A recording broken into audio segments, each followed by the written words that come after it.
जितने टाइम से अंबानी परिवार में शादी चल रही है ना, बहनचोद उतने टाइम में मिडिल क्लास वाले खुशखबरी सुना देते हैं।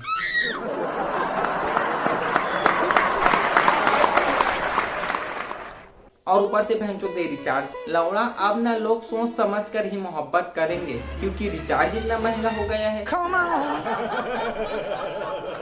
अब कुछ लोग सोचेंगे कि हम सिम पोर्ट टकरा लेंगे। भाई अंबानी का अपील है, जो लोग बहनचोद जियो पोर्ट टकरा के दूसरी जगह जा रहे हैं, उनकी कॉल हिस्ट्री बहनचोद उनकी बीबी को भेज दी जाएगी।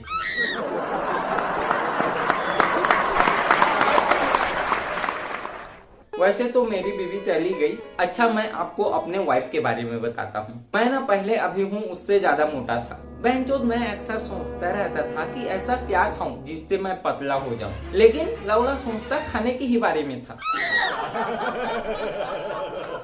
और ऊपर से ये जिंदगी बहनचोद मेरे मजे लेने में भी कसर नहीं छोड़ी। मुझे 36 का जींस टाइट होता था, 38 का जींस ढीला होता था और बहनचोद 37 का जींस मिलता नहीं था। सोचता था कि मैं एक्सरसाइज करके पतला हो जाऊं, लेकिन बहनचोद मुझे तो लड़की पटानी ही नहीं थी, क्योंकि आजकल की लड़कियों के कपड़े इधर से लेस उधर से लेस, कभी स्लीव लेस कभी बैक लेस, और लौड़ा लड़का उन्हें पलट कर देख ले तो वो बन जाता है कैरेक्टर लेस। और ये लव वाली चीज तो मुझे बहुत क्रिंज लगती थी। अब यही देख लो कि बहनचोद ये कोयल सी तेरी बोली, यहाँ तक तो ठीक है, लेकिन लौड़ा सूरत है तेरी भोली, कुकू कुकू कुकू कुकू कुकू, इसमें कुकू कुकू करने वाली क्या बात है। लेकिन बहनचोद एक बार ना एक लड़की को देखा तो ये सब थिंकिंग कहाँ गया पता नहीं। बहनचोद उससे मेरी पहली नजर का पहला प्यार होने ही वाला था। फिर लौड़ा जोरदार बारिश हुई और उसकी असली शक्ल मेरे सामने आ गई। लाख लाख शुक्र है इंद्रदेव का।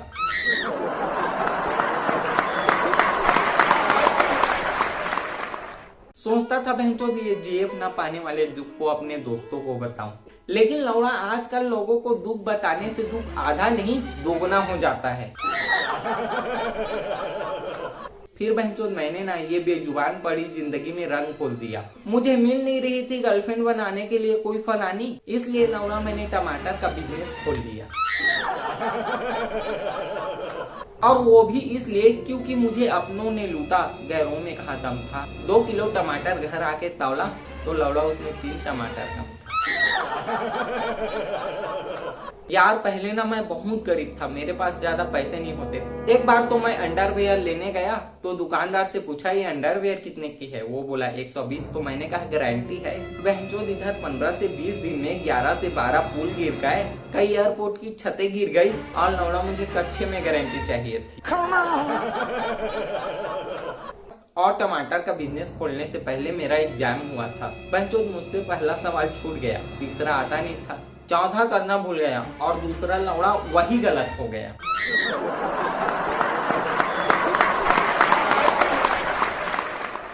तो शायद मुझे फेल होना ही था तो धंधा पकड़ना था। और बहनचोद ऐसा नहीं था कि मेरे पास दिमाग नहीं था। अरे मैंने तो जामुन के पेड़ के नीचे गुलाब का पेड़ लगाया था ताकि दोनों मिलके मुझे गुलाब जामुन दे सके। बचपन से दिमाग वाला हूँ, लेकिन कभी घमंड नहीं किया।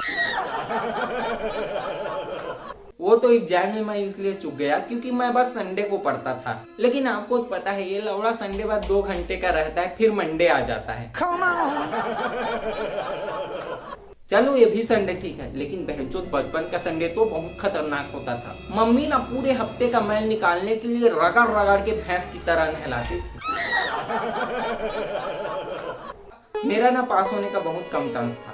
एक बार मैंने ना अपने टीचर से व्हाट्सएप में बात की, पूछा कि सर अगर मैं पास हो गया तो कहाँ एडमिशन लूं? तो वो बोले बेटा मुंह में ले ले। मैं बोला मादरचोद, भोसड़ी के तू ले ले मेरा लैंड अपने मुंह में, साले टीचर होके ऐसी बात करता है। फिर वो बोले अरे भोसड़ी के बोल रहा था एमयू मुंबई यूनिवर्सिटी में एडमिशन ले ले। बहनचोद अब देखता हूँ कौन तुझे पास करता है।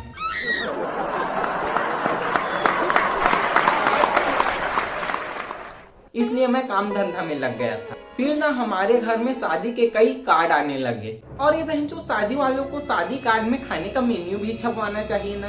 लौड़ा एक ही डेट पे 3-4 निमंत्रण मिलने से डिसाइड नहीं होता कि कहाँ जाए कहाँ नहीं। और लौड़ा एक चीज आपको बताऊं, दुनियादारी में चाहे आप कितना ही पीछे रह जाओ, पर लौड़ा शादी ब्याह में ना पंगत में वही बैठो जहाँ से पूरी सब्जी वाले एंट्री करते हैं। तो ऐसे बार बार कार्ड आने से और मेरे फेल होने से घर वाले मुझसे बोले कि बेटा शादी कर ले। तो मुझे इस बात पे आया गुस्सा। और बहनचोद आपको एक बात बता दूं कि लौड़ा ये चीज हमेशा याद रखना, घर वालों से नाराज होने से पहले ना आप खाना खा लेना। अच्छा एक चीज बताता हूँ, मेरे जैसे काले लड़के को ना बचपन से एक चीज बताई जाती है कि बहनचोद तू फिक्र मत कर, तुझे गोरी लड़की मिलेगी।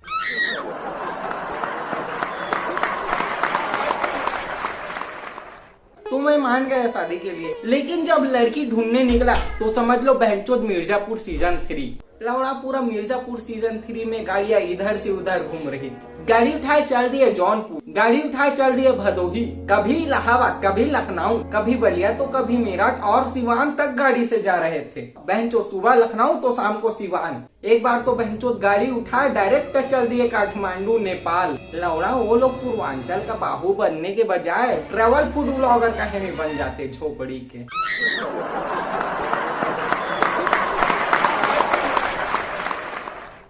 तो मैं भी ऐसी लड़की के लिए भाग दौड़ कर रहा था, लेकिन लड़की नहीं मिल रही। लड़की वाले बोलते थे कि हमें ऐसा लड़का चाहिए जो कुछ खाता पीता ना हो, कुछ गलत काम नहीं करता हो। बहनचोद ऐसा लड़का तो आईसीयू के इमरजेंसी वार्ड में ही मिलता है।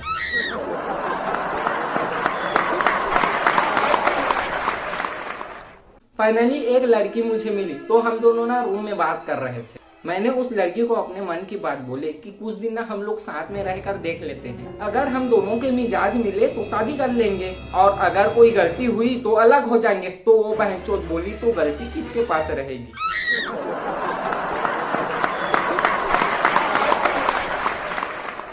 फिर सोचा बहनचोद चलो शादी कर लेते हैं, लेकिन शादी से पहले कुछ टाइम साथ रखते हैं ताकि एक दूसरे को जाने। उसने अपने बारे में बताया, मैंने अपने बारे में। बहनचोद उसके पास ना एक स्कूटी थी, और अपने एक एक्सपीरियंस से ना एक बात बताता हूँ कि बहनचोद अगर सड़क में ना ट्रक आता हुआ दिखे तो उतना ही हटे जितने की जरूरत, लेकिन बहनचोद अगर स्कूटी पर लाड़ो या पापा की परी हो तो बिना सोचे समझे खेत में भाग जाना।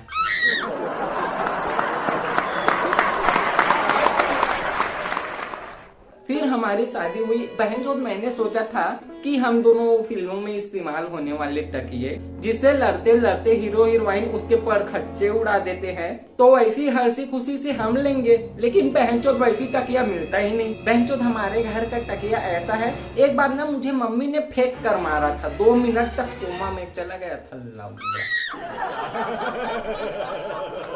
मेरी वाइफ को ना खाना बनाना नहीं आता था, लेकिन मेरी मम्मी ने बोला मुझे मेरी बहू पर पूरा भरोसा है कि वो किचन संभाल लेगी। फिर ना वो किचन में गई तो जोर से किचन से कुछ टूटने की आवाज आई। सास ने पूछा कि बहू क्या टूटा? बहू बोली माँ जी आपका भरोसा।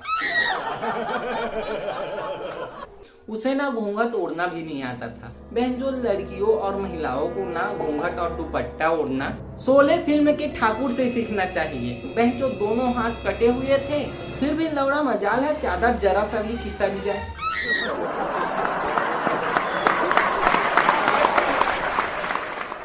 मेरी वाइफ को ना अपने घर की याद आ रही थी, वो ना अपने मम्मी पापा से मिलना चाहती थी, तो मैं उसे कुछ दिन वहाँ ले जाने के लिए सोचा। तो ना गर्मी शुरू हो गई थी, तो जैसे ही मैं बाइक के सीट पर बैठा, बहनचोद मुझे आत्मज्ञान हो गया कि तेल लगाना क्यों जरूरी है। और यार रोड से जाए ना तो बहुत ज्यादा दिक्कत होती है। जापान में ना ऐसे ब्रेकर होते हैं जो बहनचोद बिजली पैदा करते हैं, और लौड़ा यहाँ ऐसे गड्ढे हैं जो गुर्दे की पथरी निकालने में सहायक है।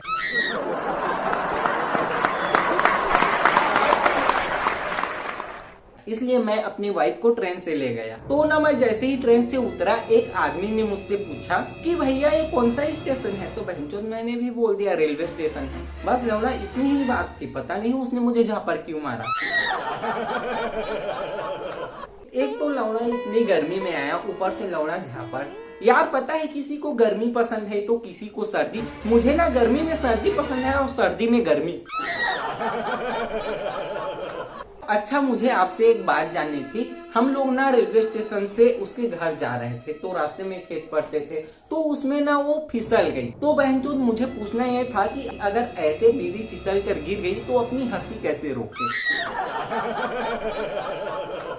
फिर हम लोग वहां से आ गए, और आपको तो पता है बीवी हस्बैंड में ऐसे हल्का फुल्का नोकझोंक चलता रहता है। तो 1 साल तक तो ठीक था, फिर ना मैं उससे इरिटेट होने लगा, और फिर ना मैं काम धाम में ज्यादा ध्यान नहीं देता था और ज्यादा शराब भी पीने लगा था। तो एक दिन मैंने उसे बोला कि मेरे लिए एक पैक बना, तो वो गुस्से से बोली, हाँ पीते रहो बस जिंदगी भर। तो मैंने कहा, अरे तू भी मार ले एक पैक। तो वो बोली, अरे मैं तुम्हारी जैसी थोड़ी हूँ। तो फिर भी मैंने उसे जबरदस्ती पीने के लिए मना लिया। फिर ना उसने पैक से एक सिप ली और बोली, थू थू थू थू, इतना गंदा टेस्ट है इसका। तो मैंने कहा, अरे बहन चो, तुझे क्या लगा, बड़े मजे से पीता हूँ इसे मैं।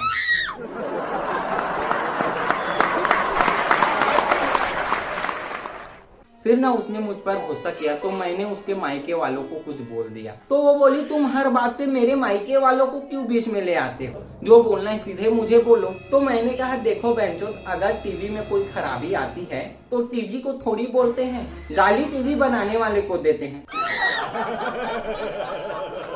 तो इस बात पे उसने मुझे पीट दिया। और एक बार हम दोनों शादी में गए थे, तो आशीर्वाद समारोह में स्टेज पर दुल्हन दूल्हे का जोड़ा बैठा था। तो उन्हें देखकर मैंने कहा कि देखो तुम भी इस दुल्हन की तरह अपनी शादी में कितनी चुपचाप बैठी। फिर मेरी वाइफ ने ना मुझे भरी सभा में मारा। लेकिन हम ना रात को जब सोते थे तो हमारे बीच में ना बहुत छोटी छोटी खूबसूरत बात होती थी। मैं उसे बोलता था, उधर खिसक नहीं तो मैं गिर जाऊंगा। एक बार ना हम दोनों कोई मूवी देख रहे थे, तो वो रात को इमोशनल होके मुझसे बोली कि मैं ना तुम्हारे बिना मर जाऊंगी। तो मैंने बोला, कल मरे सो आज मर, आज मरे सो अब, फूल हो जाएगी नरक की जगह, फिर मरेगी कब। तो फिर मुझे पीट दिया। कभी कभी ना मैं अपनी वाइफ से बहस में जीत जाता था, लेकिन आप जान लो कि बीवी से बहस में विजेता पति हमेशा बाहर में सोता है कुत्तों के साथ। एक दिन ना मेरी वाइफ अपने हाथ में बेलन लेके मुझसे पूछी कि आप 3 खाओगे या 4। मैं डर गया और कुछ देर सोचने के बाद बोला कि लौड़ा साथ में रोटी भी बोल दिया करो, कंफ्यूजन हो जाती है।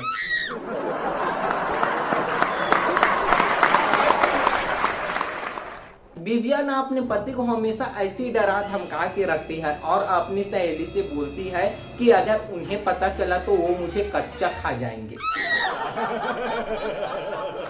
हम दोनों में ना ऐसी बात बहुत ज्यादा बिगड़ने लगी, तो हम दोनों ने डिवोर्स ले लिया। फिर ना वो एक बार उस वकील के पास जाकर बोलती है कि मुझे अपने पूर्व पति से फिर से शादी करनी है। तो वकील बोला, लेकिन अभी 1 हफ्ते पहले ही तो मैंने आप लोगों का डिवोर्स कराया, तो वापस शादी क्यों। तो वो बोली, मेरे पति डिवोर्स के बाद बहुत खुश दिखाई दे रहे हैं और मुझे उनकी खुशी बर्दाश्त नहीं हो रही है।